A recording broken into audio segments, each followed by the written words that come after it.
الحمد لله رب العالمين والصلاة والسلام على حبيبه سيد الأنبياء وأشرف المرسلين وعلى آله الطيبين الطاهرين وأصحابه الأكرمين الأفضلين وعلى من أحبهم وتبعهم بإحسان أجمعين إلى يوم الدين. أما بعد، فقد قال الله تعالى في كلامه العظيم: أعوذ بالله من الشيطان الرجيم، بسم الله الرحمن الرحيم، رجال لا تلهيهم تجارة ولا بيع عن ذكر الله. وقال تعالى في شأن حبيبه الكريم: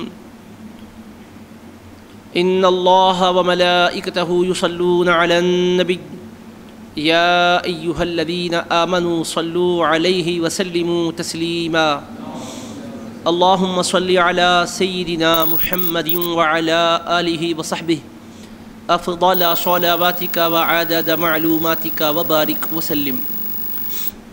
معزز علماء کرام، خطباء اعظام، بزرگان محترم، مکرم حاضرین و سامعین،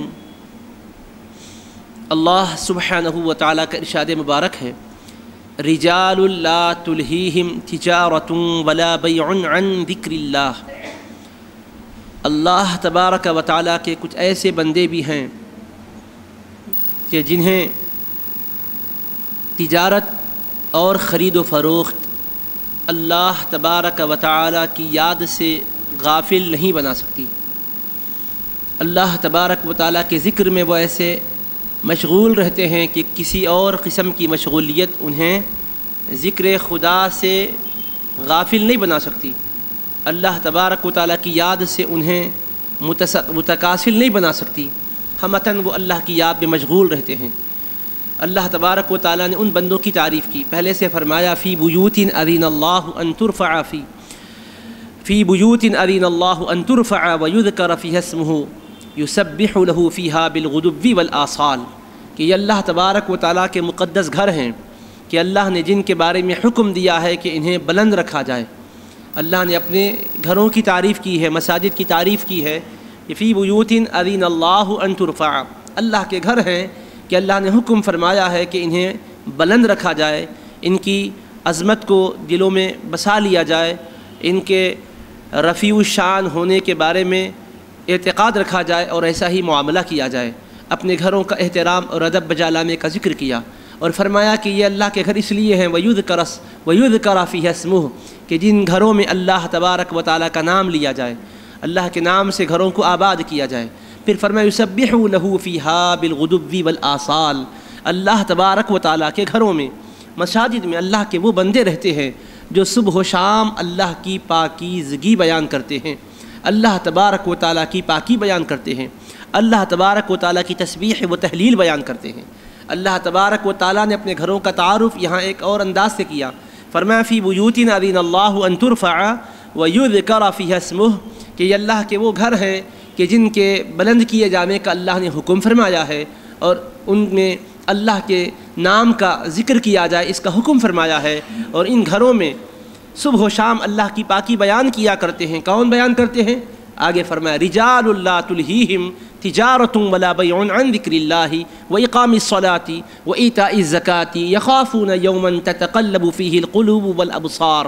کہ وہ مردان خدا ہمتاً اللہ کے ذکر میں مشغول رہا کرتے ہیں، صبح و شام اللہ کی پاکی بیان کیا کرتے ہیں، کہ جنہیں دنیا کے کوئی مشاغل اللہ کی یاد سے غافل نہیں بنا سکتے. کاروبار بھی اگر کرتے ہیں، معاملات بھی کرتے ہیں، تو کاروبار و معاملات کی وجہ سے یاد الہی سے وہ غافل نہیں رہتے. وہ مصروفیات انہیں خدا کی یاد سے غافل نہیں بنا سکتی، اور نمازوں کے قائم کرنے کے سلسلے میں وہ چیزیں رکاوٹ نہیں بن سکتی. زکوٰۃ کی ادائیگی کے سلسلے میں وہ مشغولیات سد راہ نہیں بن سکتی. یخافون یوما تتقلب فیہ القلوب والابصار. یہ ہمتاً خدا کے ذکر میں مشغول رہنے والے، تسبیح و تحلیل کرنے والے، اللہ تبارک و تعالیٰ کو منانے کے لیے اپنی توانائیوں کو صرف کرنے والے، یہ رضائے حق کے طلبگار جو بندے ہیں، یہ اللہ تبارک و تعالیٰ کی رحمت سے ہمیشہ امید بھی رکھتے ہیں لیکن ڈرتے رہتے ہیں۔ فرمایا یخافون یوما تتقلب فیہ القلوب والابصار، وہ اس دن سے ڈرتے ہیں کہ جس دن اللہ تبارک و تعالیٰ کا جلال ظاہر ہوگا، اور وہ دن ہوگا کہ جہاں دل اپنی حالت پر نہیں رہیں گے اور نگاہیں بھی اپنی حالت پر نہیں رہیں گی، دل بھی پلٹی کھا رہے ہوں گے، نگاہیں بھی پھر رہی ہوں گی۔ اس دن سے وہ خوف کرتے ہیں، ڈرتے ہیں، اور اللہ تبارک و تعالیٰ کے خوف و خشیت کو دلوں میں بسا کر ذکر الہی میں مشغول رہتے ہیں، تسبیح و تحلیل کیا کرتے ہیں، ہمتاً اللہ تبارک و تعالیٰ کے یاد میں اور اللہ کے ذکر میں رہا کرتے ہیں۔ تو اللہ تبارک و تعالیٰ نے اپنے گھروں کا بھی تعارف کروایا اور اپنے نیک بندوں کا بھی تعارف کروایا کہ اللہ کے گھروں میں حکم ہمیں یہ دیا گیا کہ انہیں بلند رکھا جائے، ان کا احترام کیا جائے، ان کو پاک صاف رکھا جائے۔ اور اللہ کے گھر اس لیے نہیں ہے کہ دنیا کی باتیں یہاں کی جائے، دنیا کی مشغولیتوں کو یہاں روا رکھا جائے، غیبتیں کی جائے، چغلیاں کی جائے، یا کسی کی پگڑیاں اچھالی جائے، یا کسی کو تنقید کا نشانہ بنایا جائے۔ یہ اس لیے ہے کہ وَيُذْكَرَ فِيهَا اسْمُهُ، کہ اللہ کا نام لیا جائے، اللہ کا ذکر کیا جائے، اس کی عظمتوں کو بیان کیا جائے۔ اور پھر اس میں یہ تو اللہ نے حکم دیا ہے، اللہ حکم دے کر فرما رہا ہے، ہمارے بندے ہمارے گھروں میں اسی لیے آیا کرتے ہیں۔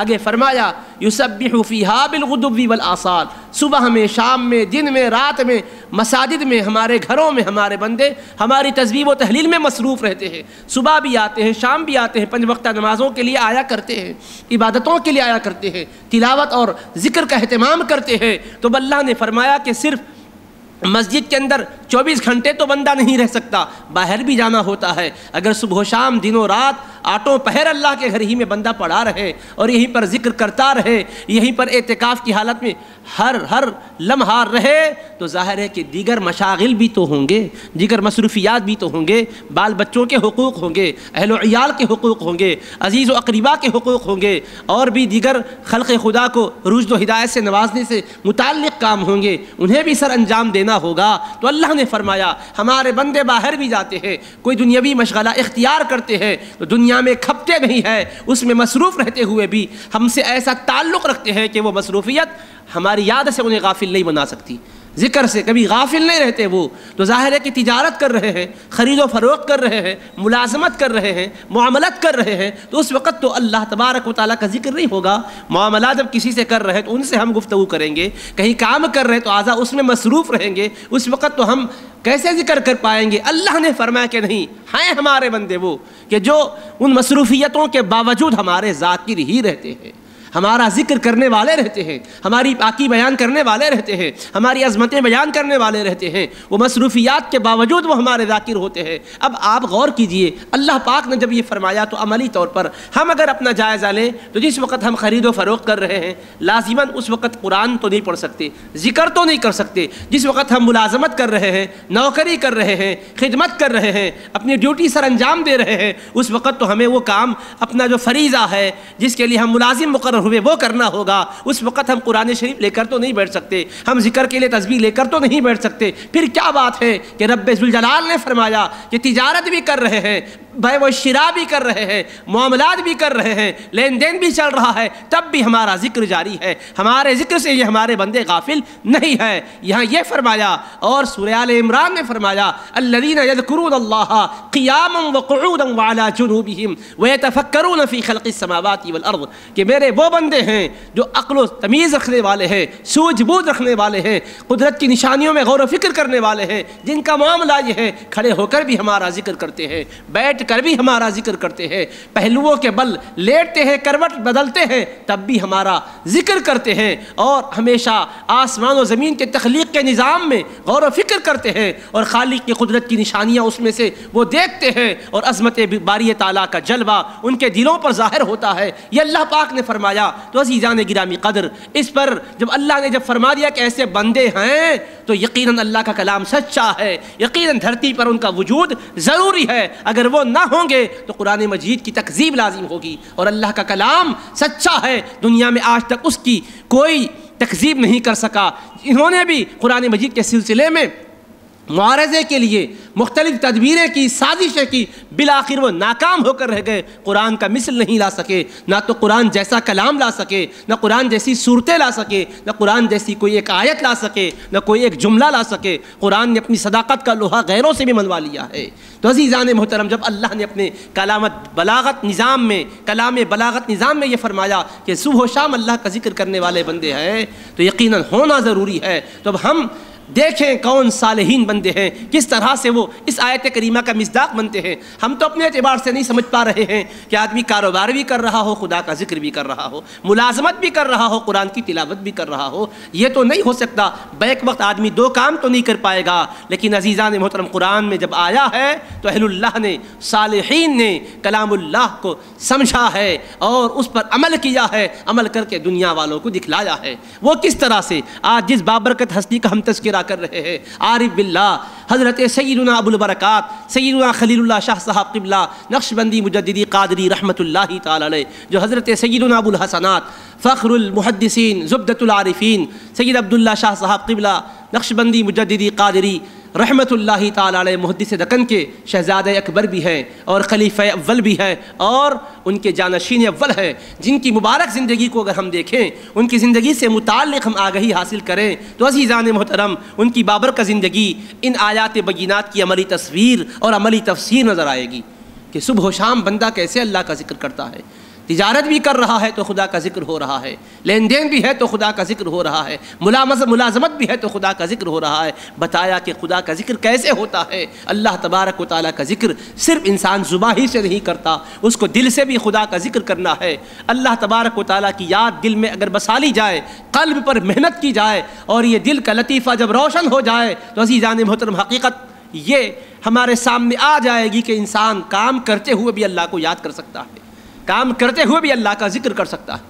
اس کی دو تفسیریں ہیں۔ ایک تفسیر تو یہ ہے کہ قلب اللہ کرتا رہے، اندر کے لطیفے اللہ کو یاد کرتے رہے، اور دیگر مصروفیات دنیا کی جو ہیں وہ بھی انسان انجام دے، خلق کی خدمت بھی کر رہا ہو، بال بچوں کے حقوق بھی ادا کر رہا ہو، اور قلب کا معاملہ یہ ہے کہ وہ اللہ کر رہا ہو۔ حضور نبی کریم صلی اللہ تعالی علیہ وآلہ وسلم کی سنت کریمہ بھی احادیث شریفہ میں یہ بتلائی گئی، کان رسول اللہ صلی اللہ علیہ وسلم یذکر اللہ فی کل احیانہ، کہ حضرت رسول اللہ صلی اللہ تعالی علیہ وآلہ وصحبہ وسلم ہر گھڑی ہر لمحہ اپنے رب تبارک و تعالیٰ کا ذکر کیا کرتے تھے، رب کو یاد کیا کرتے تھے۔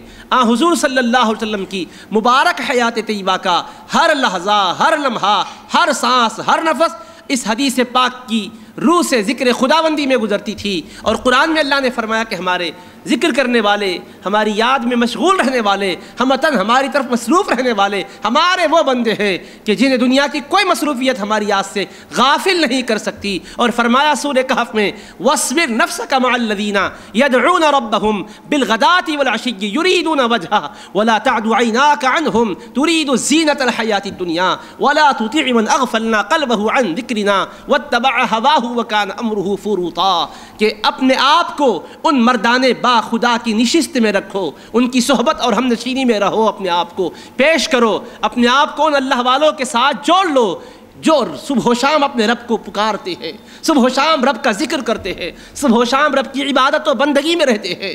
صبح و شام کی مصروفیت یہی ہے کہ رب کی بندگی کی جائے، رب کا ذکر کیا جائے، رب کی عبادت کی جائے، اس کے بتلائے ہوئے اوامر پر چلا جائے، منع کیے ہوئے نواہی سے بچا جائے، رکا جائے۔ جو ہمیشہ رب تبارک و تعالیٰ کی یاد میں، اس کی یافت میں مصروف رہتے ہیں، یریدون وجہہ، جن کا مقصود صرف یہ ہے کہ رب راضی ہو جائے، اللہ کی رضا کے طالب بن کر صبح و شام جو اللہ کو پکارا کرتے، اللہ فرما رہا ہے اے انسان تو اپنی کامیابی چاہتا ہے تو کامیابی کا راز یہ ہے ان مردان با خدا سے اپنے آپ کو وابستہ کر لے، ان کی ہم نشینی اختیار کر، ان کی مجلس میں رہا کر، اپنے آپ کو مشقت کے ساتھ ان کے راہوں پر چلا جو میری یاد میں مصروف ہوتے ہیں، صبح و شام مجھے پکارا کرتے ہیں۔ یریدون وجہہ ولا تعد عیناک عنہم، ان سے اپنی نگاہوں کو نہ ہٹا، ان کے نورانی چہروں کو بھی دیکھا کر اور اپنے اپنے آپ کو ان کی مجلس میں پہنچا دے. اگر ان سے نگاہ ہٹے گی تو دنیا کی زینت کا طالب بن جائے گا، اس لیے کہ رضا حق کے طلبگار ہے. یہ اللہ تبارک و تعالیٰ کی رضا کو پانے کے لیے اس کو پکار رہے ہیں، اس کا ذکر کر رہے ہیں، اس کی یاد میں مشغول اور مصروف ہے. تو ان کے پاس بیٹھے گا تو بظاہر ان کی مجلس میں ہوگا، لیکن حقیقت تو یہ ہے کہ ذکر جس کا کر رہے ہیں یہ اس کی یاد میں ہے تو وہ اس کی مجلس میں ہے. تو ان کی مجلس میں ہوگا تو ان کی وجہ سے خدا کی مجلس میں رہنے کا تجھے شرف ملے گا.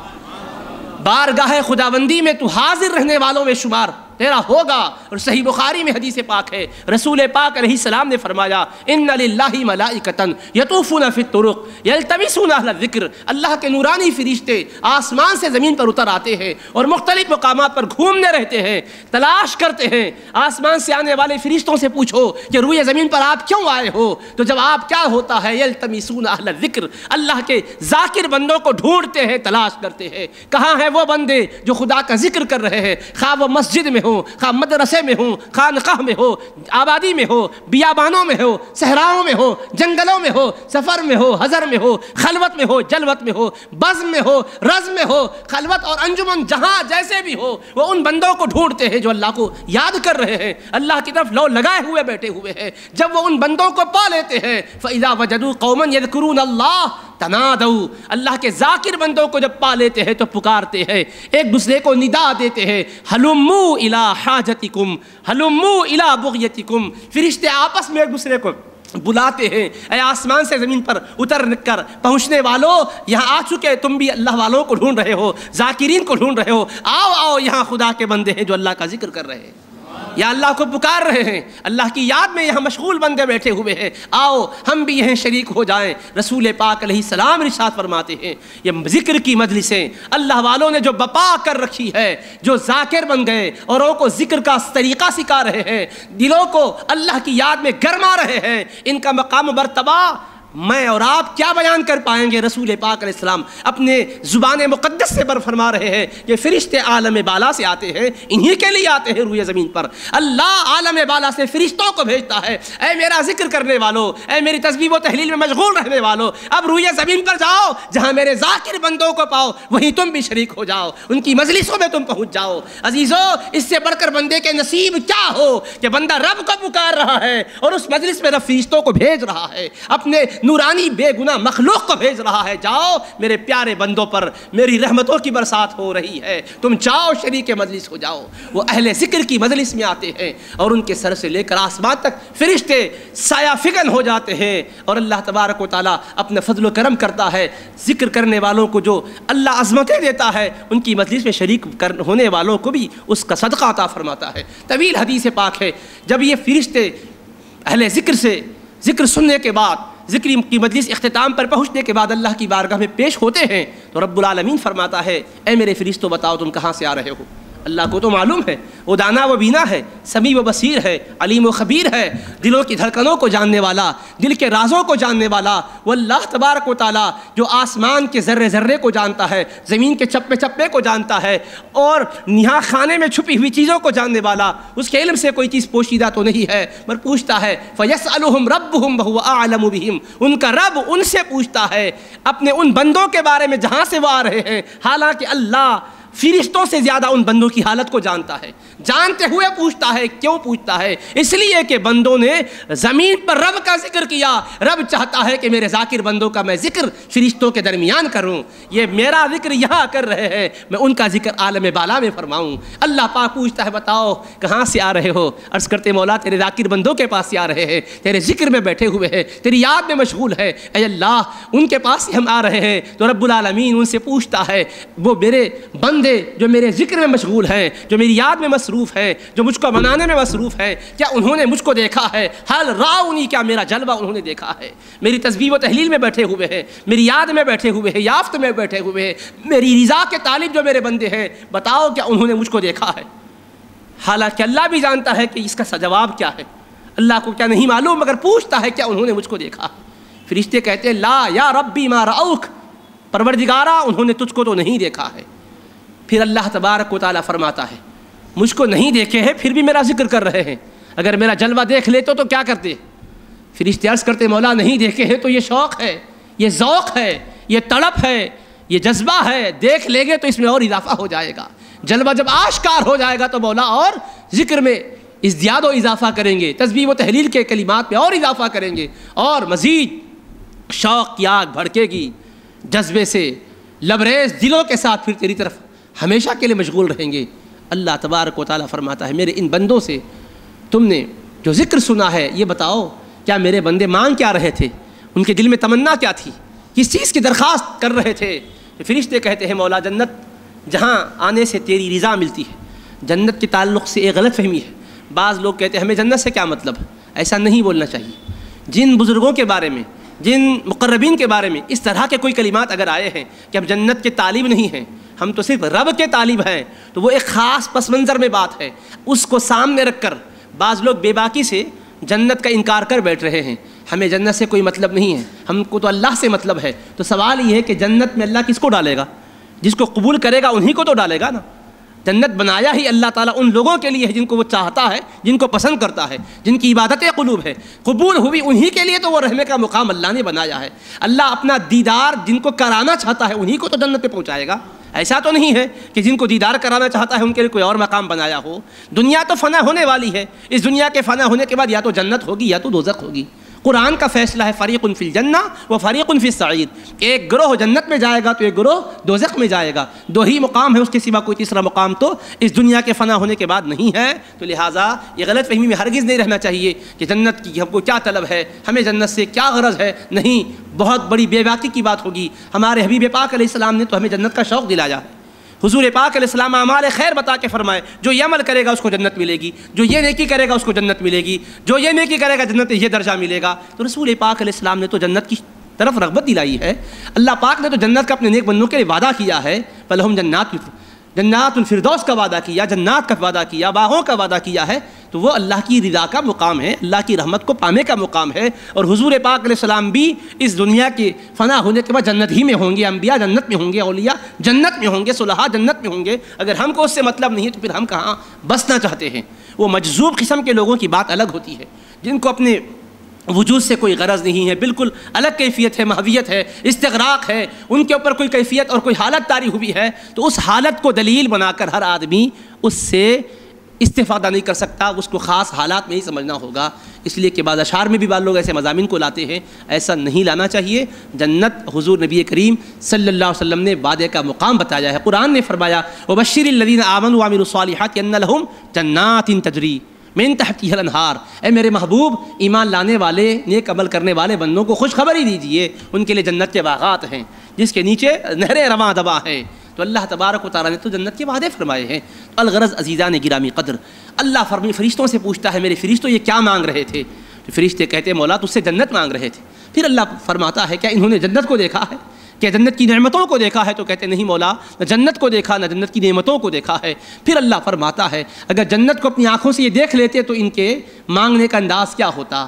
تو عرض کرتے مولا اور زیادہ طلب میں اضافہ ہو جاتا، اور زیادہ دعاؤں میں ان کے خشوع خضوع پیدا ہو جاتا۔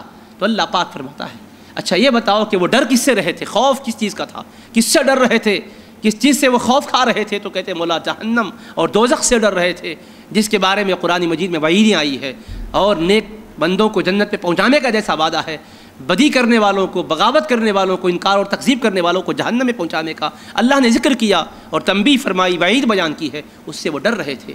اللہ فرماتا ہے کیا انہوں نے دوزخ کو دیکھا ہے؟ فرشتے کہتے کہ نہیں مولا دوزخ کو نہیں دیکھا۔ پھر ارشاد فرماتا ہے دوزخ کو نہیں دیکھے تو یہ کیفیت ہے، اتنا خوف ہے، اتنا ڈر ہے، دیکھ لیں گے دوزخ اور اس کے عذاب کو تو ان کا حال کیا ہوگا؟ فرشتے عرض کرتے مولا اگر دیکھ لیں گے تو خوف اور بڑھ جائے گا اور بدن لرزنے لگ جائے گا اور مزید ان کے اوپر کپ کپی طاری ہوگی، تیرے خوف سے لرزنے لگیں گے۔ اللہ تعالیٰ فرماتا ہے یہ سارا سوال کا سلسلہ جواب کا سلسلہ ہو جاتا ہے۔ حالانکہ اتنے سوال کی کیا حاجت ہے اللہ کو، اللہ تو بے نیاز ہے، کہاں سے آئے ان کو بھی جانتا ہے، اور جن کے پاس سے آئے وہ کیا کر رہے ہیں یہ جانتا ہے، کیا مانگ رہے ہیں وہ جانتا ہے، کس سے خوف کھا رہے ہیں وہ جانتا ہے۔ لیکن یہ سب طویل کلام اللہ نے اس لیے کیا کہ جو مجلس ذکر خدا کے لیے بپا کی گئی ہے ان مجلسوں کی قدر و عظمت دنیا والوں کو بتائی جائے کہ دنیا والوں تم زمین پر بیٹھ کر رب کا ذکر کر رہے ہیں تو رب تبارک و تعالیٰ وہ اپنے پاک فرشتوں میں تمہارا ذکر کرتا ہے، اور اللہ پاک ذکر کے سلسلے کو طویل کر رہا ہے تاکہ ان کا ذکر خیر کا ہوتا رہے اللہ کی بارگاہ میں، فرشتے سامعین بن کر سنتے رہے۔ جب یہ سب ہوتا ہے تو اللہ پاک اپنے ان بندوں سے اپنی رضا و خوشنودی ظاہر کرتے ہوئے فرماتا ہے جاؤ میرے فرشتوں تم کو گواہ بناتا ہوں، میں نے ان سارے اہل ذکر کو معاف کر دیا، ان کے سارے خطاؤں کو میں نے درگزر کر دیا، ان کی تقصیرات پر میں نے قلم عفو پھیر دیا، سب کے قصور معاف ہو گئے، خطائیں ان کی درگزر ہو گئی، گناہ ان کے دھل گئے، پاک صاف ہو گئے۔ تو فرشتوں میں سے ایک فرشتہ کہتا ہے اے اللہ فإن فیہم فلانا لیس منہم، ان میں ایک بندہ وہ تھا جو ان میں سے نہیں تھا۔ وہ ذاکرین تو باقاعدہ ذکر کے لیے بیٹھے ہوئے تھے، انہوں نے اہتمام کیا تھا تیرے ذکر کا، ایک تو ایسا نہیں تھا انما جاء لحاجہ، اس میں کوئی شک نہیں کہ وہ کسی کام کے لیے آیا ہوا تھا، کسی کام کے لیے نکلا، باقاعدہ ارادہ اور نیت، قصد ارادہ کچھ نہیں تھا، کسی کام کے لیے نکلا، وہ آیا اور بیٹھ گیا۔ اے اللہ کیا وہ بھی بخشا گیا؟ فرشتوں کو رب تبارک و تعالیٰ کی بخشش پر نہ شک ہے نہ اعتراض ہے، مگر اللہ نے سوال اس لیے ان سے کروایا ہے تاکہ ان کی نسبت کے فیضان کو بتائے۔ فرشتے کا یہ معترضانہ سوال نہیں ہے کہ کیوں تو نے بخشا ہو، وہ یہ پوچھے، حکمت جاننا چاہتا ہے اللہ کہ کیا وہ سارے اہل ذکر کے ساتھ باقاعدہ نہیں یوں ہی آ کر شریک ہونے والے بھی بخشے گئے؟ تو رب ذوالجلال جواب دیتا ہے، فرماتا ہے ہم الجلساء لا یشقى جلیسہم، سنو میرے فرشتوں، یہ میرے ذکر میں جو بیٹھے ہوئے بندے ہیں یہ کہاں بیٹھے ہیں؟ یہ میرے ساتھ بیٹھے ہیں، میں ان کے ساتھ ہوں، یہ میرے ہم نشیں ہے، اور جو میرے ان پیاروں کے ساتھ بیٹھتے ہیں وہ محروم نہیں رہتے، ان کے صدقے میں نواز دیے جاتے ہیں۔ باقاعدہ ذاکرین پر تو کرم سمجھ میں تمہیں آتا ہے، لیکن ان پر کرم اس لیے ہوا یہ اہل ذکر کے ساتھ نسبت و تعلق رکھتے ہوئے بیٹھ گئے ہیں، ان کی اتنی ہم نشینی کی جو نسبت ہے یہ بھی فائز دیتی ہے، اس لیے انہیں معاف کر دیا گیا، ان کی خطاؤں کو درگزر کر دیا گیا۔ تو عزیزان محترم بخاری شریف کی حدیث نے بتلا دیا ہے کہ اہل ذکر کا وجود ایک حقیقت ہے اور ان کا فیض بڑھتا ہے، ان کی مجلس میں شریک ہونے والا محروم نہیں رہتا، ذکر کرنے والوں کی برکتوں سے اللہ پاک اتفاق سے آنے والے کو بھی سرفراز کر دیتا ہے۔ تو حضرت ابو البرکات سیدنا خلیل اللہ شاہ نقشبندی مجددی قادری رحمۃ اللہ تعالی علیہ نے اپنی مبارک زندگی کے ایک ایک لمحے کو اسی کے لیے وقف کر دیا تھا۔ ان کی خلوت ہو کہ جلوت ہو، صبح ہو کہ شام ہو، دوپہر ہو کہ رات ہو، پورے کے پورے خدا کے ذکر کے لیے مصروف اور مشغول تھے وہ لمحات۔ اللہ تبارک و تعالیٰ کی یاد کو دل میں ایسے بسایا تھا عزیزان محترم کہ دنیا کے اندر رہتے ہوئے ذکر کے برکات ایسے پالیے تھے کہ چہرے اقدس کو دیکھتا تو دیکھنے والا کہتا کہ یقیناً اللہ کے ولی ہے، کیونکہ ولیوں کی تعریف یہ بتائی گئی ہے الذین اذا رؤوا ذکر اللہ، جن کو دیکھو تو اللہ کی یاد آ جائے، دل اللہ اللہ کہنے لگ جائے۔ اللہ کے رسول علیہ السلام نے خود پتہ بتلایا، حضور پاک علیہ السلام جنت کی طرف بلانے کے لیے آئے ہیں، ہدایت کی دعوت دینے کے لیے آئے ہیں، قرآن کے انوار سے دنیا کو روشن کرنے کے لیے آئے ہیں، احادیث کے انوار سے کائنات کو منور کرنے کے لیے آئے ہیں۔ وہ پیارے رسول ہمیں بزرگوں کا بھی پتہ حضور ہی نے دیا ہے، اولیاء کے پاس ہم جاتے ہیں یا مشائخ کے پاس جاتے ہیں، اہل سلاسل کے پاس جاتے ہیں، تو یہ کیا ہے؟ ارے حضور پاک نے تعارف کروایا، الا انبئکم بخیارکم، لوگوں کیا میں تم میں سب سے بہترین لوگوں کا پتہ نہ بتلاؤں؟ حضور کیوں پتہ بتا رہے ہیں؟ اللہ کے محبوب تو اللہ کا پتہ بتانے کو آئے ہیں، اللہ کے محبوب تو جنت کی طرف بلانے کو آئے ہیں۔ میں وہ زبان مقدس سے فرماتے ہیں تم میں کے اچھے لوگ کون ہیں، کیا میں ان کا پتہ نہ بتلاؤں؟ صحابہ یہ نہیں پوچھتے حضور ہم میں اچھے کون ہیں، اس سے ہمیں کیا غرض ہے، ہمیں تو آپ کی ذات کی اطاعت کرنی ہے، اللہ کے احکام پر چلنا ہے اور جنت کو پانا ہے، ہمیں جنت کا راستہ آپ نے بتا دیا، یہ کافی ہے۔ اچھے کون ہیں، بہتر کون ہے، ان سے ہمیں کیا لینا دینا ہے؟ جو بھی اپنا عمل اچھا کر رہا ہے وہی تو اچھا ہوگا۔ یوں نہیں کہا، صحابہ نے ادب سے پوچھا بلا کیوں نہیں حضور ضرور بتائیے ہمیں اچھے کون ہیں۔ اللہ کے محبوب نے آگے فرمایا الذین اذا رؤوا ذکر اللہ، سب سے بہتر اور اچھا بندہ وہ ہے، اچھے لوگ وہ ہیں جنہیں دیکھو تو خدا یاد آ جائے۔ تو رسول پاک علیہ السلام نے اہل اللہ کا پتہ بتایا ہے، کیونکہ حبیب جانتے ہیں صحابہ کرام تو ہمیشہ نہیں رہیں گے روئے زمین پر، اور اسلام تو قیامت تک چلے گا، دین تو چلنے ہی والا ہے، یہ ختم ہونے والا نہیں ہے، شریعت منجمد نہیں ہے، جامع ہے، شامل ہے، ہر گوشے کی رہبری کا سامان رکھتی ہے۔ آنے والے حالات میں ان کو کتاب و سنت کا اجالا دینے والے کون ہوں گے؟ وہی تو ہوں گے کہ جن کو دیکھو تو خدا کی یاد آ جائے، جن کو دیکھے تو اللہ تبارک و تعالیٰ کا عرفان ہو جائے، جن کی باتیں سنو تو حکمت کے چشمے ابل رہے ہوں، یوں لگ رہا ہو اللہ کے محبوب نے پتہ بتلایا۔ تو عزیزان محترم یہی کیفیت تھی۔ ان احادیث شریفہ کو ہم پڑھتے ہیں اور حضرت کو دیکھتے ہیں تو آپ کی ہر نشست و برخاست میں اللہ تبارک و تعالیٰ کے انوار و برکات نظر آتے ہیں۔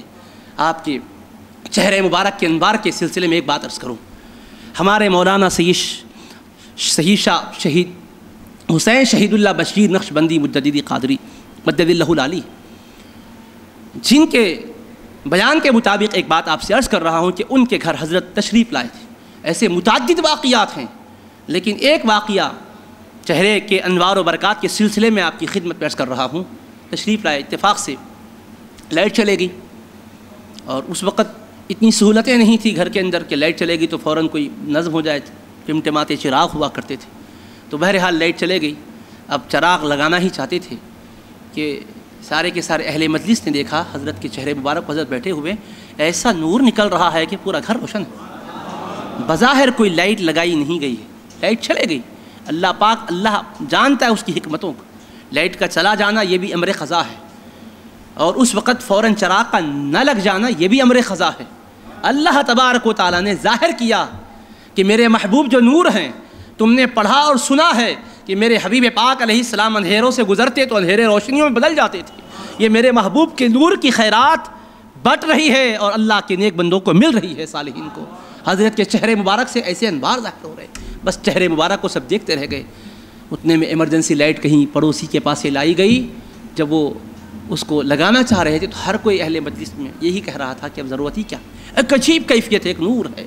یہ باطینی نور تو اپنی جگہ ہے، روحانیت کا نور تو اپنی جگہ ہے، لیکن اللہ پاک نے ظاہری طور پر بھی جلوہ دکھا کر بتایا ہے ہمارے پیارے بندے جو ہمارے ذاکر ہوتے ہیں، سب کو چھوڑ کر، ہر چیز کو قربان کر کے، ہر خواہش کو قربان کر کے جو ہماری یاد میں مشغول ہو چکے ہیں، ہم دنیا میں بھی ان کی عظمتوں کو ظاہر کرتے ہیں۔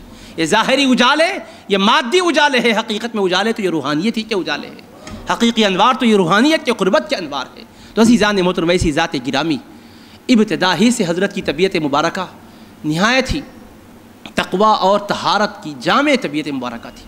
حضرت سیدنا ابو الحسنات رحمۃ اللہ علیہ کا جب وصال مبارک ہوا تو حضرت ابو الوفا افغانی رحمۃ اللہ تعالی علیہ نے واعظ فرمایا تھا۔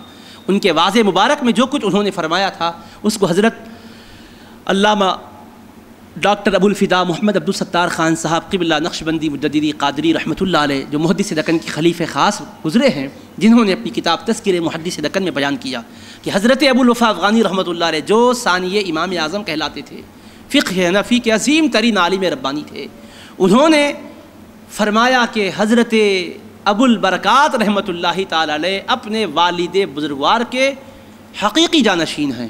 جانشینی کی جس وقت رسم انجام دی جا رہی تھی، دستار بندی کی جا رہی تھی، اس مجلس میں آپ دستار بندی کے بعد فرمائے کہ حضرت محدث دکن ان کے بارے میں بارہا فرمایا کرتے تھے کہ یہ سعید ازلی ہیں، یعنی ابتدا ہی سے اللہ نے سعادت کے آثار پیدا کیے ہیں اور بالکل سعادت مند ہے۔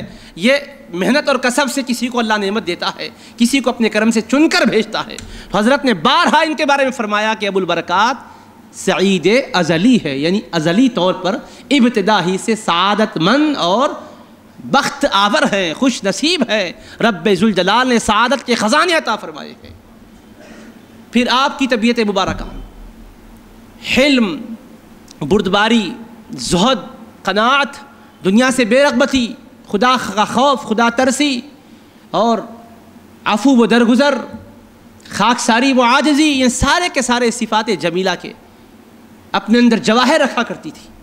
حضرت سیدنا ابو الوفا افغانی قبلہ رحمۃ اللہ علیہ کا خود بیان ہے، جو ایک عظیم علامہ اور امام اپنے وقت کے ہیں، فرماتے ہیں کہ حضرت محدث دکن نے ظاہری علوم سے بھی انہیں سرفراز کیا، باطینی مدارج سے بھی انہیں سرفراز فرمایا۔ ظاہری علوم کی بھی تکمیل ہوئی، باطینی مدارج پر بھی فائز کیے گئے اور تمام کے تمام سلوک کے مدارج طے کرا دیے حضرت کو۔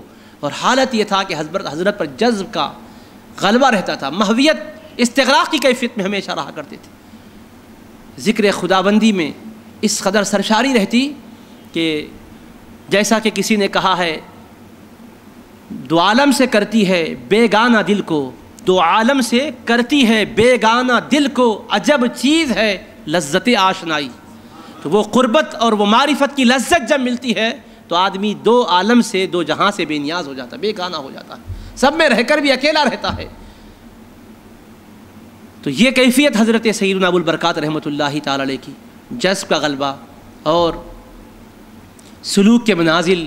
تو حضرت ابو الوفا افغانی علیہ الرحمٰن نے فرمایا کہ حضرت پیر بخاری شاہ صاحب قبلہ سے سلوک اور جذب کی جو دو نہریں چلی، ان کا فیض محدث دکن کی وساطت سے حضرت ابوالبرکات کو پورا ملا، جس کی وجہ سے چہرے مبارک پر بھی ایک عجیب کیفیت رہا کرتی تھی، اسی جذب کی وجہ سے، کیونکہ جذب کا مطلب ذات باری تعالیٰ کی طرف اس قدر متوجہ ہو جانا کہ وہاں سے فیوز الہیہ کا مسلسل نزول ہوتا رہنا، جس کی وجہ سے ادھر سے تعلق کی کیفیت میں کمی آ جانا، رہ کر بھی سب میں اکیلے رہنا، کسی کی طرف دھیان اور خیال نہیں۔ اس سلسلے میں ایک بات آپ سے عرض کروں کہ کئی واقعات ہیں، ایک نہیں متعدد واقعات ہیں کہ لوگ حضرت کی خدمت میں رہا کرتے تھے، حضرت کو دیکھا کرتے تھے، بس بیٹھے ہیں، عجیب کیفیت ہے، عجیب حالات طاری ہو رہے ہیں، ذکر کی کیفیت ہے۔ اور خاص طور پر حضرت مرزا شکور بیگ صاحب رحمۃ اللہ علیہ، جو محدث دکن کے ایک عظیم عاشق اور سچے مرید تھے، برسوں جنہوں نے صحبت اور ہمنشینی کی سعادت حاصل کی تھی، انہوں نے فرمایا تھا، میں نے براہ راست اپنے ان کانوں سے حضرت ہی سے سنا تھا، جس وقت محدث دکن کی درگاہ میں رمضان شریف میں وہ زیارت کرنے کو آئے ہوئے تھے، ہم وہیں قرآن مجید پڑھتے ہوئے بیٹھے ہوئے تھے، وہ آئے، ان کے ساتھ ہم بھی زیارت کے لیے شریک ہو گئے، تو انہوں نے ہر جگہ محدث دکن کے بارے میں فرمایا، ابوالبرکات کے بارے میں فرمایا، ابوالوفا صاحب ان تینوں کے پاس زیارت کرتے ہر ایک کے متعلق کچھ نہ کچھ سنایا۔ حضرت ابوالبرکات کے بارے میں فرمایا کہ میاں میرے پیر کے شہزادے عجیب شان کے حامل تھے، میں رمضان میں اعتکاف میں ہم بھی حضرت کے قریب ہی رہا کرتے تھے، وہ خود فرمائے کہ حضرت پر ایسا کیف کا عالم طاری رہتا کہ رات میں بارہا ہم نے حضرت سے بیداری میں یہ سنا ہے، حضرت معتکف ہوتے اعتکاف میں اور کھڑے ہو جاتے اور زبان مبارک سے الفاظ ہم سنتے کہ یا رسول اللہ صلی اللہ علیہ وسلم تشریف لائیے، رونق افروز ہو جائیے۔ تو آپ نے فرمایا کہ خواب میں سرور کونین علیہ السلام کا دیدار کر لینا یہ بڑی سعادت کی بات ہے، لیکن اللہ کے محبوب پاک علیہ السلام کا دیدار ہمیں خواب میں تو ہوتا ہی رہا، لیکن بارہا بیداری میں بھی جلوے آپ پر ظاہر ہوا کرتے تھے۔ انہوں نے خود فرمایا کہ میں معتکف تھا اعتکاف میں، بارہا سنا کرتا تھا، ایک آدھ مرتبہ کا نہیں۔ اب آپ کہیں گے یہ کیسے ہو سکتا ہے کہ بیداری میں حضور کا دیدار کسی کو ہو جائے؟ تو سنیے، صحیح بخاری میں حدیث شریف ہے، حضور نبی کریم علیہ السلام نے خود فرمایا، من رآنی فی المنام فسیرانی فی الیقظہ، جو خوش نصیب خواب میں میری زیارت کرے گا، بیداری میں بھی ضرور اس کو میرا دیکھنا نصیب ہوگا۔ حضور پاک علیہ السلام نے فرمایا، من رآنی فی المنام، بخاری کی صحیح حدیث ہے کہ جو خواب میں میرا دیدار کرے گا، فسیرانی، ان قریب مجھ کو دیکھے گا، فی الیقظہ، بیداری میں بھی، خواب میں جس کو دیدار ہو گیا بیداری میں بھی نصیب ہوگا۔ تو یہ حضور پاک علیہ السلام نے وعدہ فرمایا ہے۔ اور علامہ امام قسطلانی شارح بخاری میں اس کی شرح ارشاد الساری میں جو فرمایا، آپ نے یہ لکھا بھی ہے کہ حضور پاک علیہ السلام کا جو فرمان ہے، یقیناً اس کی تصدیق یہ ہوئی کہ بزرگوں کو، نیک بندوں کو خواب میں اللہ کے رسول کا دیدار ہوا، بعد ازاں بیداری میں بھی حضور پاک علیہ السلام کی بارگاہ میں باریابی کی سعادت نصیب ہوئی۔ آپ کہیں گے بیداری میں کیسے ہو سکتی ہے؟ تو دیکھو، ابن ماجہ کی حدیث شریف ہے، حضور پاک علیہ السلام نے فرمایا، جس وقت کے صحابہ کرام نے آپ سے عرض کیا تھا، یا رسول اللہ صلی اللہ علیہ وسلم، آپ فرماتے ہیں کہ کثرت سے درود پڑھا کرو، تمہارا درود و سلام مجھ پر پیش ہوتا ہے، تو حضور آپ کا تو وصال ہو کر ایک عرصہ گزر گیا ہوگا، ہمارا درود کیسے آپ پر پیش ہوگا؟ تب آپ نے فرمایا، ان اللہ حرم علی الارض ان تاکل اجساد الانبیاء فنبی اللہ حی یرزق، بے شک اللہ نے زمین پر حرام کر دیا ہے کہ وہ انبیاء کے جسموں کو کھائے، بس اللہ کے نبی زندہ ہے، رزق پاتے ہیں۔ تو سنن ابن ماجہ میں صحیح سند سے حدیث پاک ہے، حضور علیہ السلام نے فرمایا کہ اللہ کے انبیاء زندہ ہیں، رزق پاتے ہیں، بس اللہ کے نبی زندہ ہیں، اور زمین کی مجال نہیں ہے کہ ان کے جسموں کو متاثر کر سکے۔ یہ فرمان رسول پاک علیہ السلام ہے، اس کے بعد کسی مسلمان کو شک کی کوئی گنجائش نہیں رہتی ہے۔ اب یہ کیسے ممکن ہے؟ تو اللہ تبارک و تعالیٰ وہ قادر مطلق ہے، وہ چاہے تو جیسا ہم سمجھتے کہ نہیں ہو سکتا ہے وہ کر کے بتا سکتا ہے، اللہ کی قدرت سے ہے۔ حضور نبی کریم علیہ السلام کی طاقت یا کسی ولی کی طاقت اللہ ہی کی تو دی ہوئی ہوتی ہے، اس سے ہمارا اللہ تبارک و تعالیٰ پر جو یقین اور عقیدہ ہے اس کا یہاں اظہار ہوتا ہے کہ ہمارا یقین کتنا ہے۔ اگر ہمیں یہاں شک ہے تو اس کا مطلب قدرت خدا میں گویا کہ ہم شک کر رہے ہیں۔ اللہ کے محبوب پاک علیہ السلام کی زبان مقدس سے جب نے سن لیا تو طے شدہ بات ہے کہ ہوتا ہے، اور اللہ تبارک و تعالیٰ کے حبیب کریم علیہ السلام کا دیدار ہوا ہے نیک بندوں کو، تو فرماتے کہ بارہا یہ شرف، یہ سعادت آپ کو حاصل ہوا کرتی تھی، کیونکہ حضور نبی کریم علیہ السلام کے ذکر میں رہنے والے، درود و سلام ان کی بارگاہوں میں پیش کرنے والے، ہمتاً اسی ذات کی طرف اور اللہ کی ذات کی طرف مشغول رہنے والوں پر اللہ کا کرم ضرور شامل حال ہوتا ہے۔ بیان کرنے والے یہاں تک بیان کیے۔ اور ہمارے ایک پیر بھائی ہے مولانا عبدالرشید صاحب نقشبندی مجددی قادری، جن کے پاس کافی آثار مبارکہ بھی ہے، تقریباً سبھی لوگ جانتے ہیں کہ وہ آثار مبارکہ کی زیارت بھی کرواتے ہیں۔ وہ بیان کیے کہ ایک مرتبہ انہوں نے کتاب میں پڑھا تھا کہ ہم جو التحیات میں اشہد ان لا الہ الا اللہ میں پڑھتے ہوئے لا پر انگلی اٹھاتے ہیں، الا اللہ پر انگلی رکھ دیتے ہیں حلقہ بنائے ہوئے، یہ جو عمل ہے انہوں نے پڑھا تھا کہ یہ عمل ثابت نہیں ہے، بلکہ یہ کرنا چاہیے کہ انگلی اٹھانے کی کوئی ضرورت نہیں ہے، بدستور ہاتھ ایسے ہی رکھا رہے اور تحیات پڑھتے ہوئے گزر جائیں، اس طرح سے درود ابراہیمی پڑھیں، دعائے معصورہ پڑھیں، یہ انہوں نے پڑھا تھا۔ اور اس کے بعد دکن کے ایک بڑے عظیم محقق تھے حضرت ابو الوفا افغانی رحمۃ اللہ علیہ، ابھی جن کا آپ نے ذکر مبارک سنا، ان کی تحقیق میں بھی یہی تھا، اس کو وہ اختیار کرتے تھے، ان کی اقتداء میں دیگر بعض علماء نے بھی اس کو اختیار کیا تھا، لیکن دکن کے عام علماء کرام یہی کرتے تھے کہ اشہد ان لا الہ الا اللہ پہ لا پر انگلی اٹھاتے تھے، الا اللہ پر انگلی رکھ دیتے تھے۔ تو یہ انہوں نے جب پڑھا تو ان کے ذہن میں یہ بات آئی کہ ارے اتنے بڑے محقق ہے حضرت ابو الوفا افغانی رحمۃ اللہ علیہ، یہ جب ایسا کیے تو شاید ایسے ہی کرنا اچھا ہوگا، ہمیں بھی شاید ایسے ہی کرنا چاہیے، سوچا۔ اور انہوں نے امام ربانی کی نسبت بھی اسی طرح کی بات پڑھی تھی کہ انہوں نے بھی کہیں ایسا لکھا ہے، خیال آیا، حضرت کی خدمت میں گئے، کچھ کہے بھی نہیں، حضرت نے خود ہی فرمایا کہ میاں آپ ویسا مت کرو جیسا آپ سوچ رہے ہو، آپ کو تو اشہد ان لا الہ الا اللہ پر جیسا کرنا ہے اسی کے مطابق کرنا ہوگا، فرمایا۔ انہوں نے ذکر نہیں کیا، خود ہی حضرت نے فرمایا۔ حضرت سے عرض کرنے لگے نہیں حضرت آپ حضرات ہمارے سامنے نمونہ ہے، جیسا ہم آپ کو دیکھ رہے ہیں انشاءاللہ ویسے ہی کریں۔ واقعہ گزر گیا۔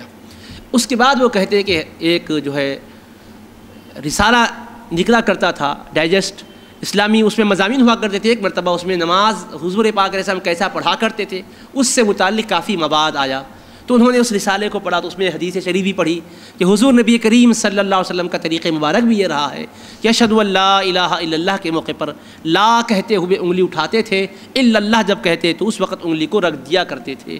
یہ حدیث پاک بھی انہوں نے کتاب میں پڑھی ہے۔ اس کے بعد معمول کے مطابق خدمت میں حضرت کی حاضر ہوئے، خدمت کر رہے تھے۔ حضرت نے فرمایا کہ بابا کچھ سناؤ تو صحیح۔ تو کہنے لگے حضرت میں آپ کو کیا سناؤں، میں تو آپ کی خدمت میں سننے کے لیے، فیض پانے کے لیے حاضر ہوا کرتا ہوں۔ تو کچھ دیر کے بعد پھر فرمایا میاں کچھ سناؤ، تو پھر انہوں نے یہی عرض کیا۔ حضرت نے پھر فرمایا کہ میاں کچھ تو سناؤ، کچھ پڑھے ہوں گے، کوئی حدیث شریف نظر سے گزری ہوگی، سناؤ تو صحیح۔ تو فوراً عرض کرنے لگے ہاں حضرت میں نے ایک حدیث شریف پڑھی ہے، وہ حدیث شریف پورے حوالے کے ساتھ پیش سنا دی۔ تو حضرت اس وقت بیٹھے ہوئے تھے، مدینہ منورہ کی سمت رخ کیا، پھر فوراً فرمایا کہ ہاں بے شک اللہ کے رسول صلی اللہ علیہ وسلم ایسا ہی کیا کرتے تھے۔ تو عزیزان محترم آپ دیکھیے اللہ تبارک و تعالیٰ اپنے نیک بندوں پر کیسے کرم نوازیاں فرماتا ہے، یہ ناممکنات سے نہیں ہے، اللہ تبارک و تعالیٰ کے کرم سے بعید نہیں ہے، اللہ کی عنایتیں ہیں، اس کی مہربانیاں ہیں، اور اس کی کرم نوازیاں ہیں۔ اس کے حبیب پاک علیہ الصلوۃ والسلام کو اللہ نے وہ شان عطا کی ہے کہ اپنے غلاموں کو سرفراز بھی کر دیتے ہیں۔ تو مسائل اہل علم کے لیے پیش آتے ہیں تو کتابوں کو کھنگالنا پڑتا ہے، جن کے دل کی کیفیتیں روشن اور منور ہو چکی ہوتی ہے، مسائل ان کے پاس آتے ہیں تو اللہ تبارک و تعالیٰ کتنا بڑا کرم کرتا ہے، حبیب پاک علیہ السلام کے جلووں کو ظاہر کر دیتا ہے۔ اسی وجہ سے یہاں ایک نقطہ آپ کی خدمت میں عرض کرنا میں مناسب سمجھتا ہوں کہ ہم احادیث شریفہ پڑھتے ہیں اور اس میں ہم حضور پاک علیہ السلام کے اقوال شریفہ کو پاتے ہیں کہ حضور نے یہ فرمایا ہے، اور پھر حضور کے اعمال بھی پاتے ہیں کہ حضور نے ایسا عمل کیا ہے جو کرنے کے لیے آپ نے فرمایا ہے قول کی شکل میں، وہ اقوال بھی ہمیں حدیث میں ملتے ہیں، اور آپ نے جو اعمال کیے، جو افعال کیے، آپ کی جو ادائیں ہیں وہ بھی ہمیں حدیث کی کتابوں میں ملتی ہے۔ لیکن عزیزان محترم ہمیں حدیث کی کتاب میں عمل رسول نظر نہیں آتا ہے، عمل رسول کا بیان ملتا ہے۔ حضور نے سجدہ کیسے کیا، سجدہ نظر نہیں آئے گا، سجدے کا بیان نظر آئے گا کہ دیکھنے والوں نے دیکھا اور بیان کیا کہ حضور علیہ السلام نے ایسا سجدہ کیا۔ حضور علیہ السلام نے قیام کیسے کیا، بخاری میں مسلم میں قیام کا بیان ملے گا، قیام نہیں ملے گا، قیام کا تذکرہ ملے گا کہ قیام ایسا تھا، رکوع ایسا تھا، سجدہ ایسا تھا، آپ کا لبیک پڑھنا اس طرح سے ہوتا، احرام کی چادریں یوں ہوا کرتی تھی، طواف کی یہ کیفیت رہا کرتی تھی، اس طرح سے آپ طواف کرتے تھے۔ تو یہ جو اعمال و افعال ملتے ہیں، فعل نظر نہیں آئے گا، آپ کو فعل کا بیان ملے گا کہ بیان کیا گیا کہ آقا ایسا کرتے تھے۔ تو اقوال بھی ملتے ہیں اور افعال کی شکل میں نہیں ملتے، افعال تذکرے کے طور پر، بیان کے طور پر ملتے ہیں۔ تو ہمیں کتابوں میں احادیث کی، صرف کتابوں کی طرف ہم جائیں گے تو کتابوں میں سرکار کے اقوال نظر آئیں گے، افعال نظر نہیں آئیں گے، افعال کا تو بیان ملے گا۔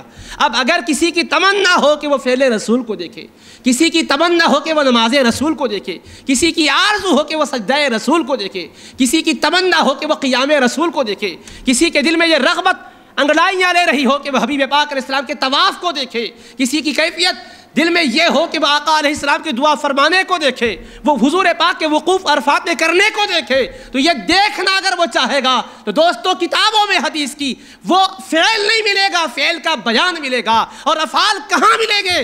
اللہ والوں کے اندر ملیں گے۔ ولی وقوف کر کے بتائیں گے ہاں یہ وقوف ہم نے کیا ہے۔ رسول پاک علیہ السلام کے وقوف کا جلوہ دیکھ لو، حضور کے سجدے کی کیفیت دیکھ لو۔ حضور علیہ السلام کا سجدہ شان کا ہوا کرتا تھا، تو سجدے کا، رکوع کا، قیام کا بیان کتابوں میں ملے گا۔ نہ رسول کا رکوع تمہیں کتابوں میں نہیں ملے گا، وہ رکوع کرنے والے اللہ کے نیک بندے کے رکوع سے ملے گا، ان کے سجدے سے ملے گا، ان کے قیام سے ملے گا۔ کیوں؟ اس لیے کہ تم اور ہم کتابیں پڑھ کر کرتے ہیں، وہ رسول پاک کی ذات کو دیکھ کر کرتے ہیں، اللہ کے حبیب کی ذات کو دیکھ کر کیا کرتے ہیں۔ ان کی نگاہوں میں اللہ کے رسول کی ذات ہوا کرتی ہے۔ اللہ تبارک و تعالیٰ ان کی نگاہوں سے پردوں کو اٹھا دیتا ہے۔ آپ کہیں گے کیسے وہ رسول کو دیکھتے ہیں؟ جی ہاں، بخاری کی حدیث اعلان کرتی ہے، اللہ کے رسول پاک علیہ السلام فرماتے ہیں، اللہ خود فرماتا ہے میرا بندہ لا یزال عبدی یتقرب الی بالنوافل حتی احبہ، جب نوافل کے ذریعے سے میرا بندہ جب میرا مقرب بنتا ہے، قربت میں آتا ہے، تو میں اس کو اپنا محبوب بنا لیتا ہوں۔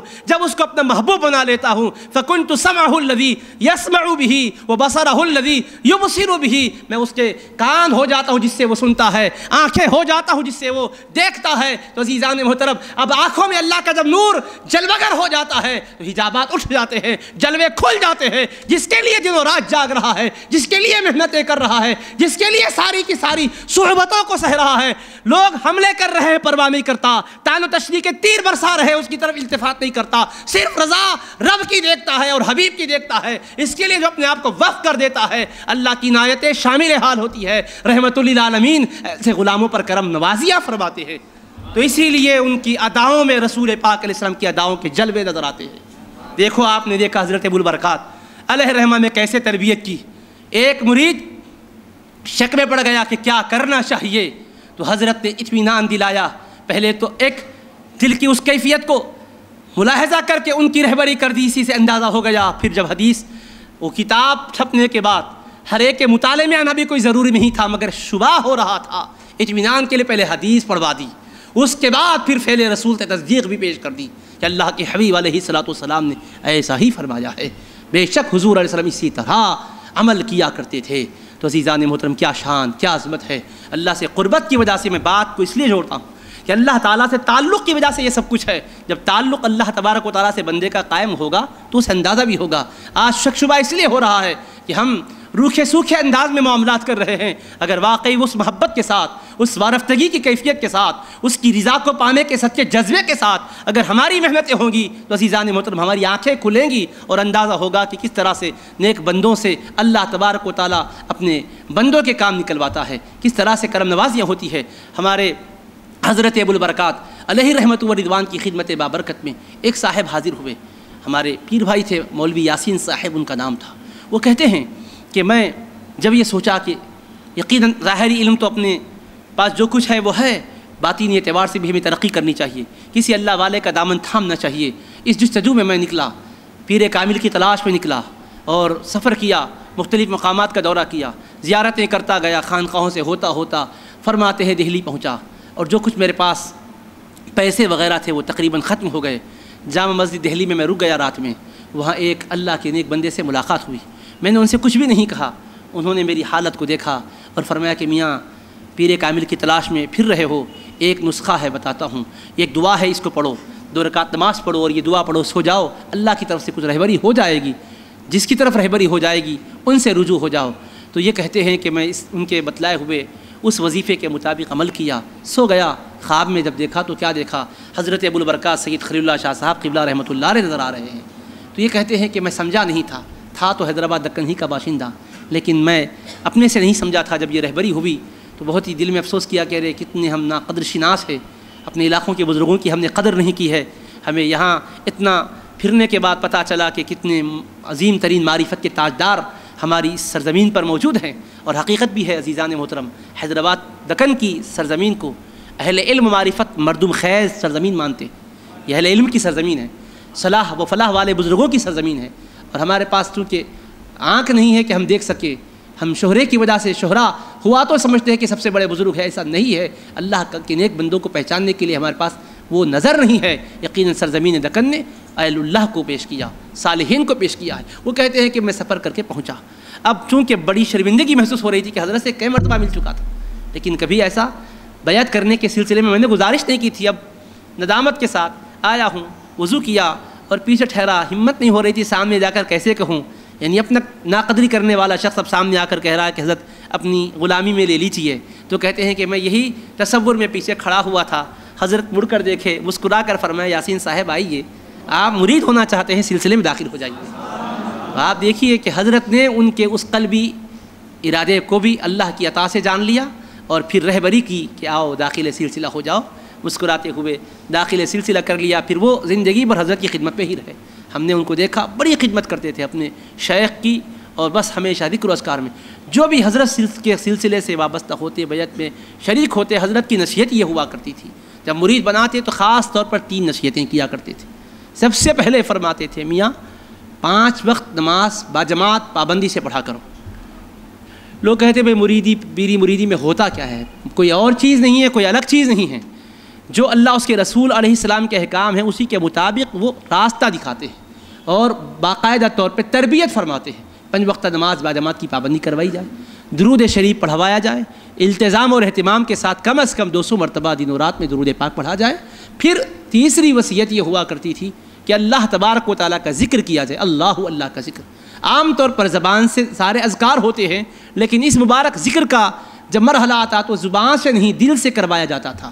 اب اندازہ کریے جو آخری اسٹیج ہوتا ہے اسی سے سلوک کا آغاز ہو رہا ہے، تو ان کے مقامات کی عظمتوں کا کون اندازہ کر سکتا ہے؟ مرید ہونے کے بعد پہلے اس کو یہ بتایا جا رہا ہے کہ زبان بند کرو اور قلب سے اللہ کا ذکر کیا کرو۔ تو عزیزان محترم بولنا تو آسان ہے، لیکن قلب سے اللہ کا ذکر کروانا اور توجہ ڈال کر اس کو ذاکری میں خدا کے زمرے میں شامل کروا دینا یہ آسان بات نہیں ہے، یہ مرد ہمت کا کام ہے، ہمت والے ہستیوں کا کام ہے۔ تو اندازہ کرو کہ اللہ پاک نے معرفت میں کتنی بلندی عطا کی تھی۔ پہلا سبق یہ پڑھوا رہے ہیں کہ زبان سے نہیں دل سے اللہ دل میں کیا کرو، دل کو اللہ کی یاد میں گرماؤ، اس کی حرارت اور گرمی جب پہنچے گی تو اللہ تبارک و تعالیٰ کی عظمت کے راز کھلنے لگ جائیں گے، کیونکہ اللہ نے فرمایا وَفِي أَنفُسِكُمْ أَفَلَا تُبْصِرُونَ۔ اللہ تعالیٰ فرماتا ہے تمہارے نفسوں میں تم دیکھو کہ اس کی قدرت کی نشانیاں تمہاری ذاتوں میں بھی ہے، تم دیکھتے کیوں نہیں ہو؟ اللہ کی نشانیاں قدرت کی صرف آسمان و زمین ہی میں نہیں ہے، اللہ نے ہر انسان کے اندر نشانیاں رکھی ہے، اس میں پاؤ اور دیکھو اللہ پاک کی عظمت کیا ہے، اللہ تبارک و تعالیٰ کی عظمت کے جلوے کیا ہیں۔ قلب المومن یا رسول اللہ، حبیب پاک نے فرمایا کہ مومن کا دل اللہ تبارک و تعالیٰ کی تجلیات کا مرکز ہوتا ہے۔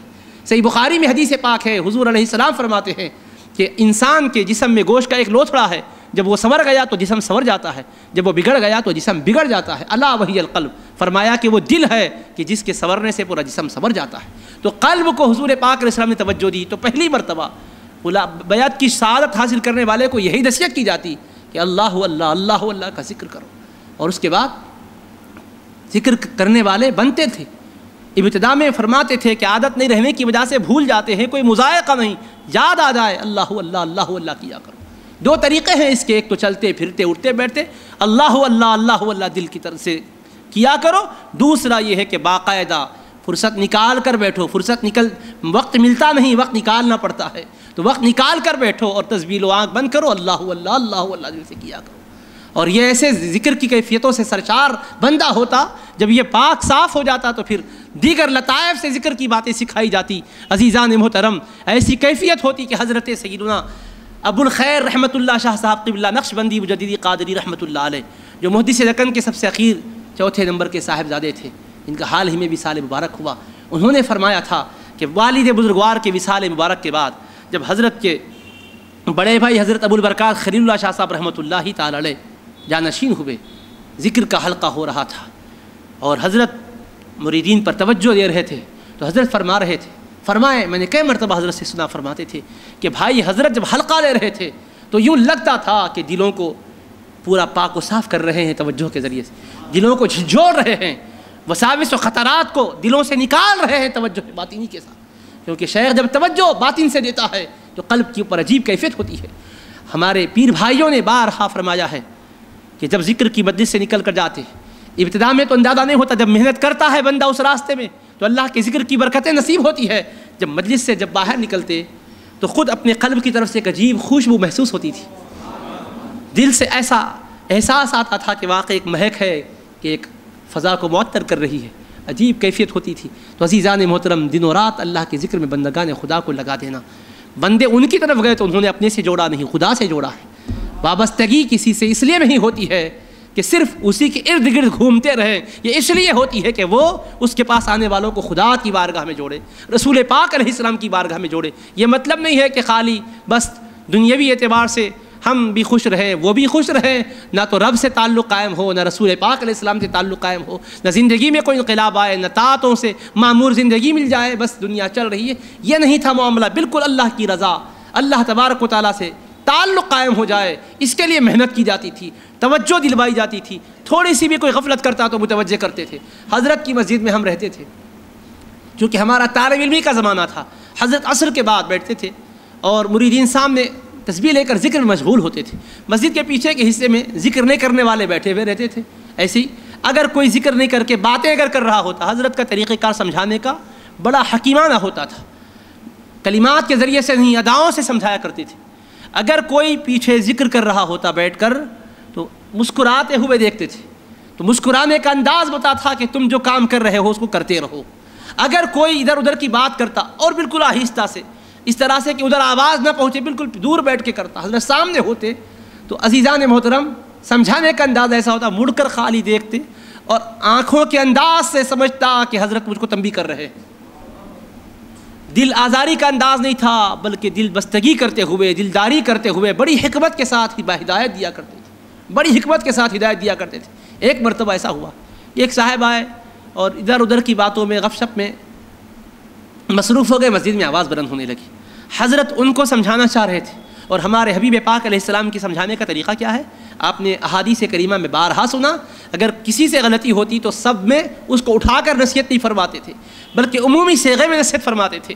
مثال کے طور پر آپ علیہ السلام نے ملاحظہ کیا کہ بعض لوگ صف کا اتنا اہتمام نہیں کرتے اور نماز میں یکسوئی ان کی قائم نہیں ہو رہی ہے، تب آپ نے فرمایا، بخاری شریف میں حدیث ہے، سب سے خطاب کیا، عمومی خطاب میں فرمایا، هل ترون قبلتی ہا ہونا، اے لوگوں تم کیا یہ سمجھتے ہو کہ میرا چہرہ سامنے ہوتا ہے تو صرف سامنے ہی کی چیزوں کو دیکھتا ہوں؟ فواللہ لا یخفی علی رکوعکم ولا خشوعکم، قسم اللہ کی لوگوں تم رکوع کرتے ہو تو تمہارا رکوع کو بھی دیکھتا ہوں، وہ بھی مجھ سے چھپا ہوا نہیں ہے، تمہارے دل کی جو کیفیت ہوتی ہے جھکنے کا انداز، وہ بھی مجھ سے چھپا ہوا نہیں، اس کو بھی دیکھتا ہوں۔ انی لاراکم من ورائی، میں پیچھے سے بھی دیکھتا ہوں جیسا سامنے سے دیکھتا ہوں، فرمایا۔ تو حبیب پاک نے یہاں غلطی پر متنبہ کرنا چاہا، تو جس سے غلطی ہوئی اس کو اٹھا کے شرمسار نہیں فرمایا، بلکہ حبیب پاک نے عمومی صیغے میں خطاب کیا۔ تو یہاں ایک صاحب غپ شپ کر رہے ہیں، آواز بلند ہو رہی ہے، حضرت ایک مرید آئے، محترم عبد الغنی صاحب، اس وقت وہ مؤذن بھی تھے اور وہ خدمت میں رہا کرتے تھے، وہ آئے، حضرت نے ان سے فرمایا کہ میاں مسجد میں اللہ کے ذکر کے لیے آیا کرو، اللہ کی عبادت کے لیے آیا کرو، مسجد اس لیے نہیں ہوتی ہے کہ شور و شغب کیا جائے، ان سے فرما رہے ہیں۔ تو وہ صاحب اتنے ششتر ہو گئے، اللہ اکبر، کتنی بڑی میں نے غلطی کی، حضرت نے کس حکیمانہ انداز میں ان سے خطاب کیا، حالانکہ وہ آواز سے بات نہیں کیے تھے۔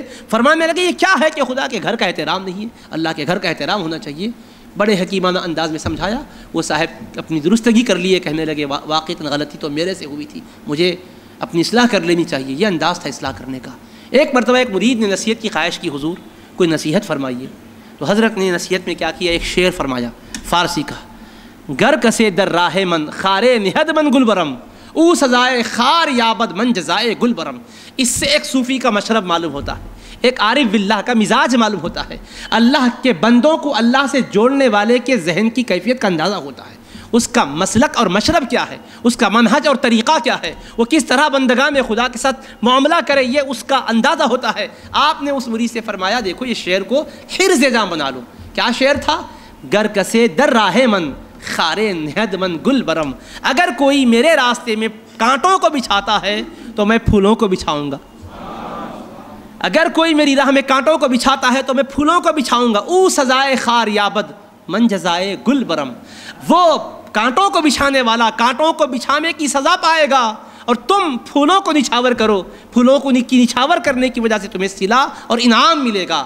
اگر کانٹے وہ بچھائے بدلے میں تم کانٹے بچھاؤ تو پوری دنیا کانٹوں سے بھر جائے گی، چلنے والے اس راستے پر تم بھی ہوں گے، تمہارے بال بچے بھی ہوں گے، جس راہ میں تم کانٹے بچھا رہے ہو ایک نہ ایک دن تم کو بھی اس پر سے گزرنا ہے، تو تم سمجھے کہ فلاں کے لیے میں نے کانٹا بچھایا ہے، اس کے پیر کو کانٹا چبھے گا، تکلیف اس کو ہوگی، ارے کبھی تمہارا بھی کوئی شہیدہ گزر جائے گا، تکلیف اس کو بھی ہوگی۔ تو جو کام بھی کر رہے ہو انجام سے بے خبر نہ ہونا، سلوک ایسا ہونا کہ زیادتی کرنے والے کے ساتھ تمہارا رویہ مہربانی کرنے والے کا ہونا، ظلم کرنے والے کے ساتھ احسان کرنے کا رویہ اختیار کرو، انتقام کا بدلہ لینے کا مزاج نہ رکھو، عفو اور درگزر کو اپنا شعار بناؤ، اس لیے کہ سلوک کی راہ میں رکاوٹ غصہ بنتا ہے، سلوک کی راہ میں رکاوٹ انسان کے نفسانی ہیجانی خیالات ہوتے ہیں، ان کو کنٹرول میں رکھو، تب سلوک طے ہوتا ہے، تب خدا کی قربت کا راستہ نصیب ہوتا ہے۔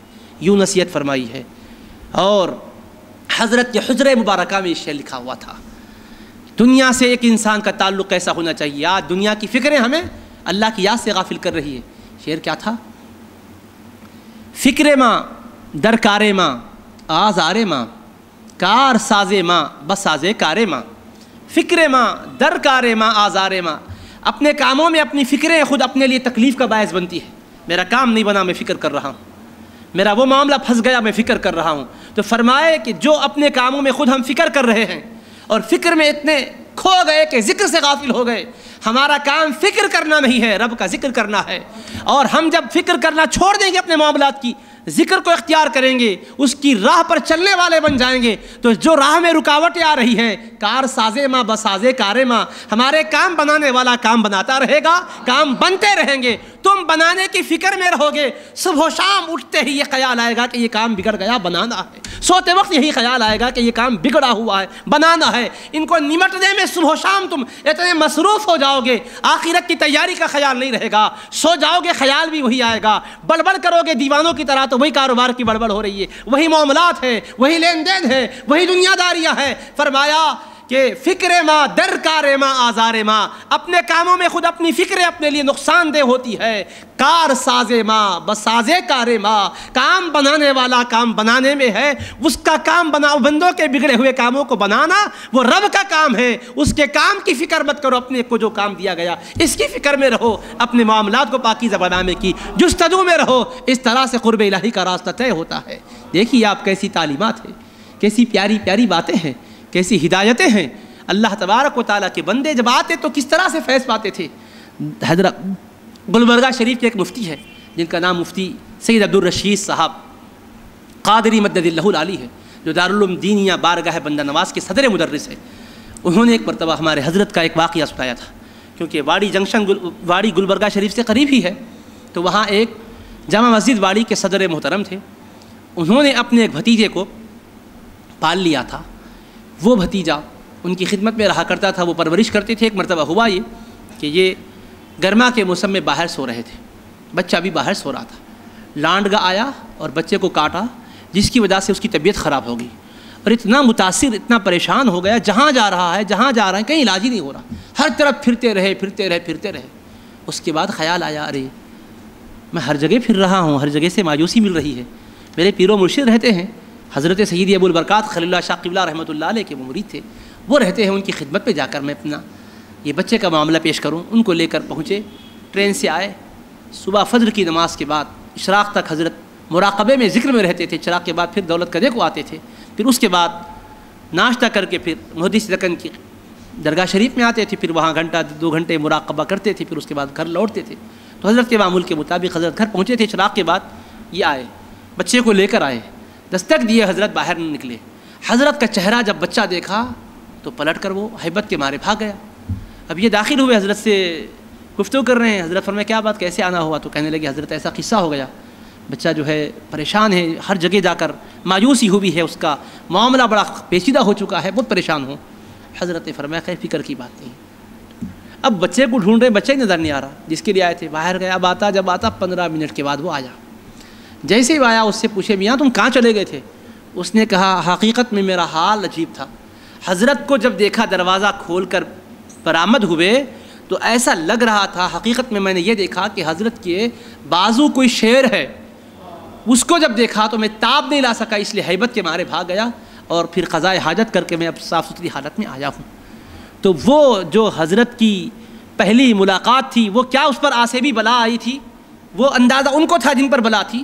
کہنے لگے کہ ایک عجیب رعب طاری ہوا روحانیت کا، شعر وہ اپنے مشاہدے کے اعتبار سے کہہ رہا ہے کہ شعر دکھا، کیونکہ روحانیت کے تاجدار کے پاس آئے. شیطان کے پاس جو طاقت ہے وہ طاقت ولیوں کی طاقت سے بڑھ کے نہیں ہے، یاد رکھو آپ. ایک مرتبہ ایک بزرگ نے خواب میں شیطان کو دیکھا، اور خواب میں دیکھا تو لاٹھی لے کے مارنے چلے.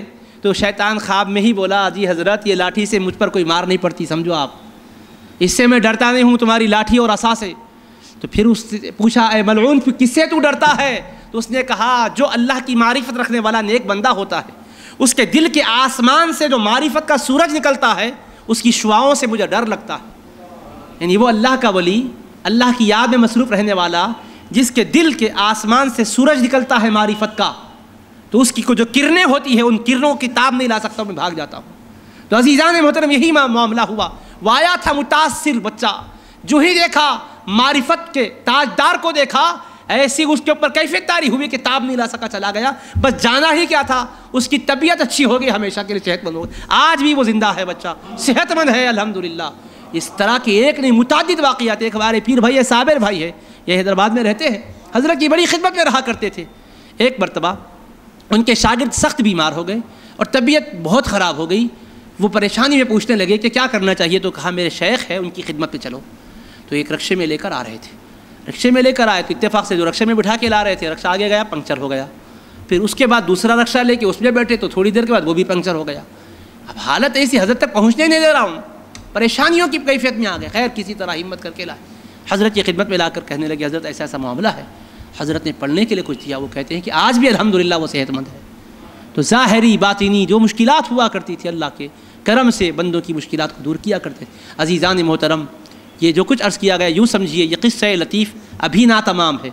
یہ قصہ لطیف ابھی ناتمام ہے. جو کچھ بیاں ہوا ہے وہ آغاز باب تھا، جو کچھ بیاں ہوا وہ آغاز باب تھا. اللہ کی بارگاہ میں ہم دعا کرتے ہیں کہ ارحم الراحمین ہمیں بزرگان دین کے راستے پر چلنے کی توفیق عطا فرما، ہمارے ظاہر و باطن کو پاکیزہ اور منور فرما دے، ہمیں دین و دنیا کی سعادتوں سے مالا مال فرما. وصلی اللہ تعالی علی خیر خلقہ سیدنا محمد و آلہ و صحبہ اجمعین والحمد للہ رب العالمین.